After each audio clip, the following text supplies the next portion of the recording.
Today's problem is shortest common supersequence difficulty medium. So, given two strings, S1 and S2, find the length of the smallest string, which has both S1 and S2 as subsequences. S1 and S2 can have both uppercase and lowercase English letters. So this one, for example. First, S1, geek, S2, EKE. We need a supersequence that has both of these as subsequences, so this would work. Now,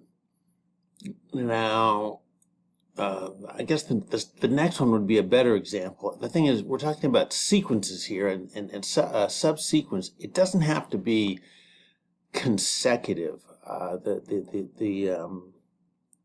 The subsequences don't have to be contiguous, although they are in this case. But let's look at the next one. S1 is this, S2 is this.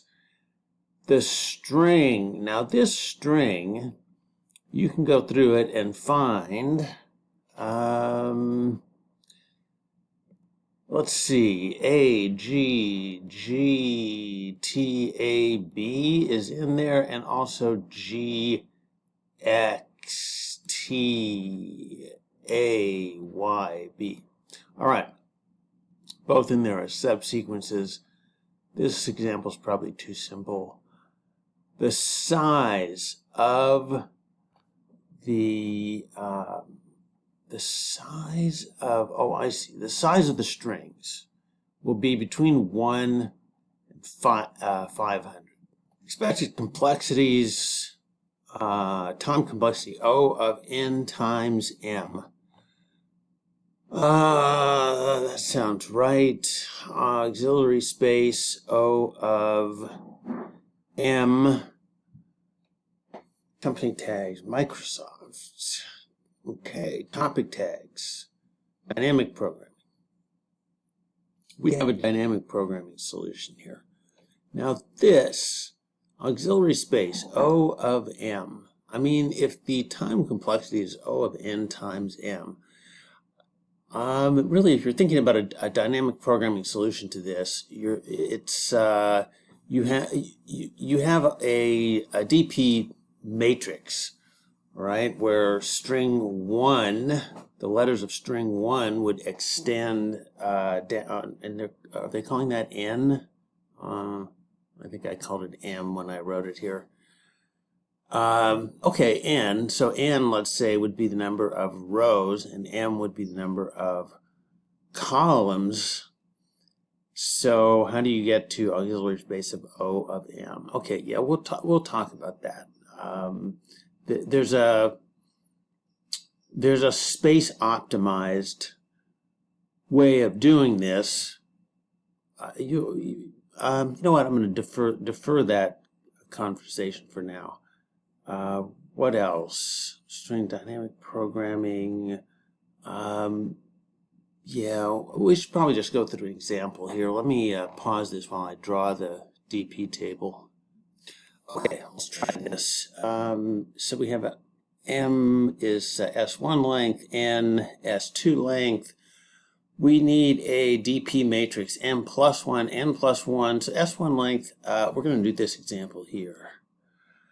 S1 length is 4, so we have 5 cells here. S2 length is 3, so we have 4 cells across, 5 rows, 4 columns. All right. So we'll start to initialize these, the 0 row and the 0 column, which we are guaranteed that the string size will be at least 1. So this is really just to initialize the DP matrix with what we know. So the I's from 0 to M and initialize down. The first column would be 0, 1, 2, 3, 4. What does that mean? Well, it means like if the second string was empty, what would be the minimum supersequence? And it would just be string 1, whatever the length of string 1 was. We would just take the same thing across. This is this for loop here where we go across. We do 1, 2, 3. What is the super sequence if string 1 were empty? And it would just be the length of string 2. All right. Now we're going to go through this and match the actual letters, starting with, so we are here now. We're going to do this nested loop. Starting with the G in string 1. And does that match the first character of string 2? It doesn't. So in that case, what we fill in here is 1 plus the minimum of the cell to the right, the minimum of the previous states. So it's the cell to the right and the cell above. So 1 plus that would be 2. What is that telling us? That's telling us if we had string 1 was G and string 2 was E, the shortest possible subsequence would be 2, G and E. Okay. Let's see. G. Does G match K? No. So for G and K, it's 1 plus the minimum of the previous states. That is going to be 3. And does G match E? No. So it's 1 plus the minimum of those states. What does that tell us? I mean, so if string 1 is G and string 2 is E, K, E, you can't do anything better than to put the G somewhere in the second string, and you're going to have a length of 4. All right. Okay. I don't understand why it does that. If I did, I would fix it. Okay, next. Second letter, E. Does E match the first letter of, well, yeah, does E match the first letter of string 2? And it does. So we add that to, we include it once. So we add it to,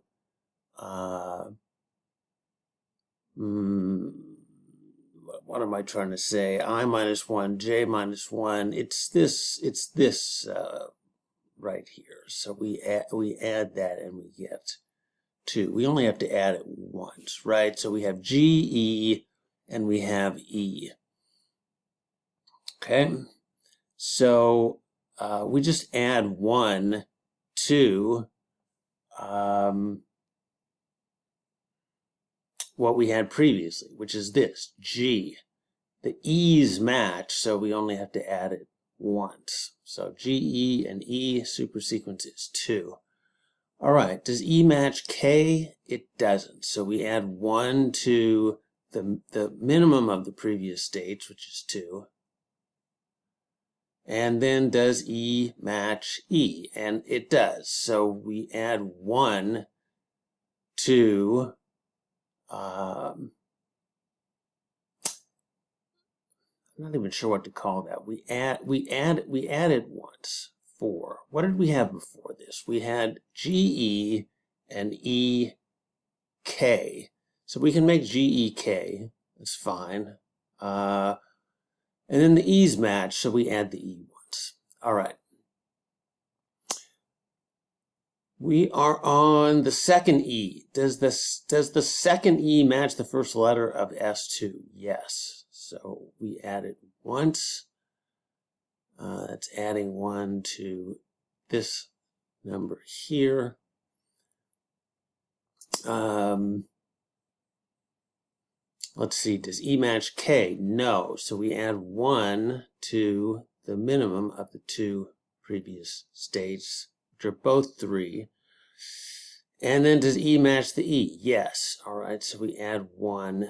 We add the letter once. All right, last row. K. Does K match E? No. So we add 1 to the min of the previous 2. Does K match K? Yes. So we add 1 to the previous strings without that letter. We just add it once. 4. Is that right? Where are we here? So this would be G, E, E, K, and E, K. Yeah, so we can do that with four letters. This one, does K match E? It doesn't. So we have to add 1 to the minimum of the previous states, and that is 5. Okay. That looks like a 6, but it isn't. Hang on. Can I fix that?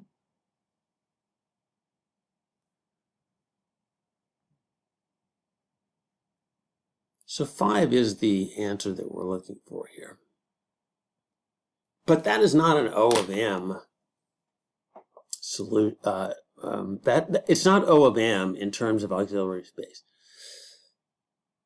You may have noticed, and actually one more thing that I wanted to mention here. The first time I looked at this, I think I've seen this problem somewhere like on LeetCode, and the problem was to actually create the super sequence.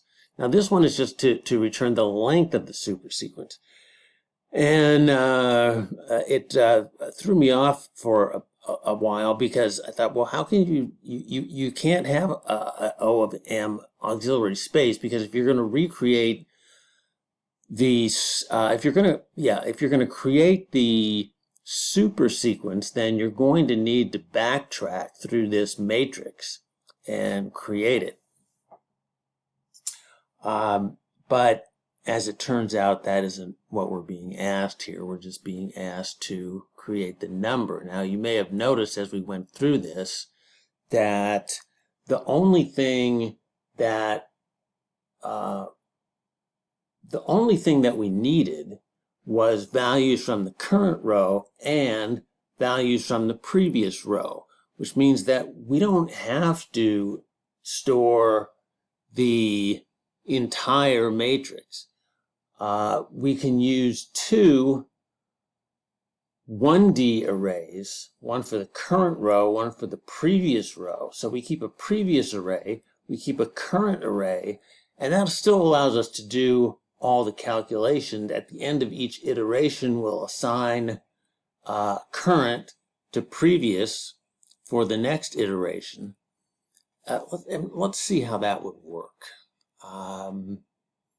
I'm going to see if I can get out of the drawings here. Oh, you know what, though? We should run this first and see if it actually works. Take that off before we start modifying it. But yeah, okay. Well, let me run a compile check on it. Okay, now let's submit it. All right, so that works. How would we do this as a space-optimized data processing problem? All right, so we still need, we'll use these lengths, but what we'll do here is just have two. We're not going to do the matrix. We'll have previous equals new int, and all we need is rows. So we don't care about okay, let me make sure I got this right. N equals S2 length. Yeah, so they're both both arrays will be of length n plus 1. They're both rows, right? Previous and current, right? Let's see. Let's keep this I0.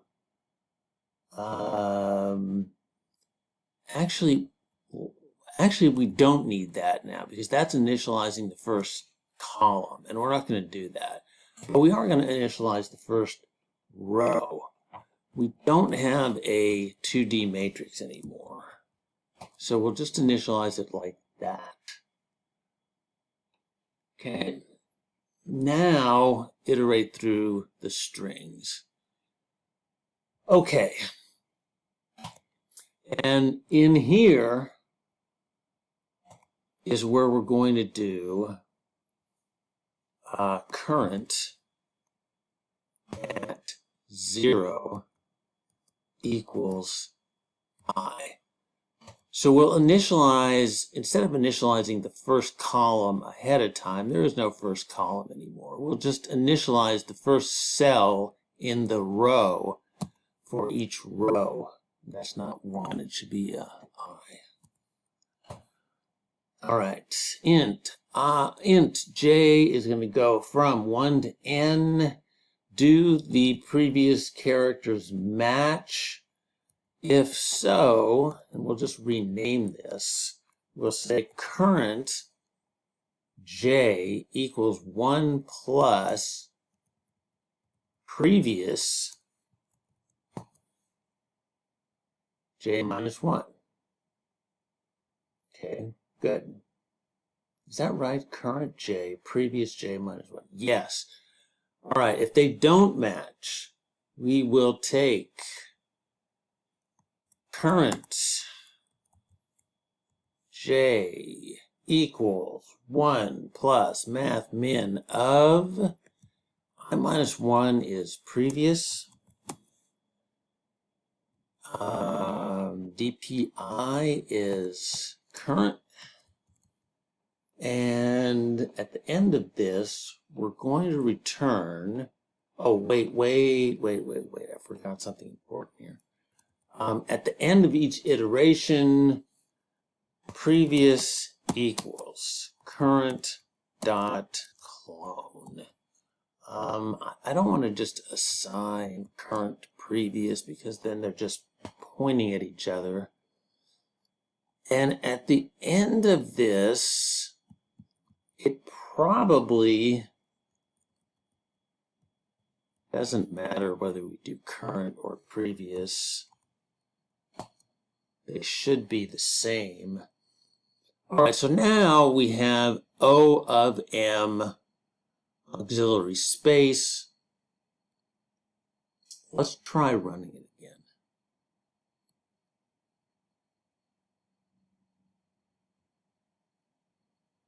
Oh, actually, you know what? First, well, let's since I just changed a bunch of stuff, let's try compiling it again. Okay, that worked. And then let's try running it.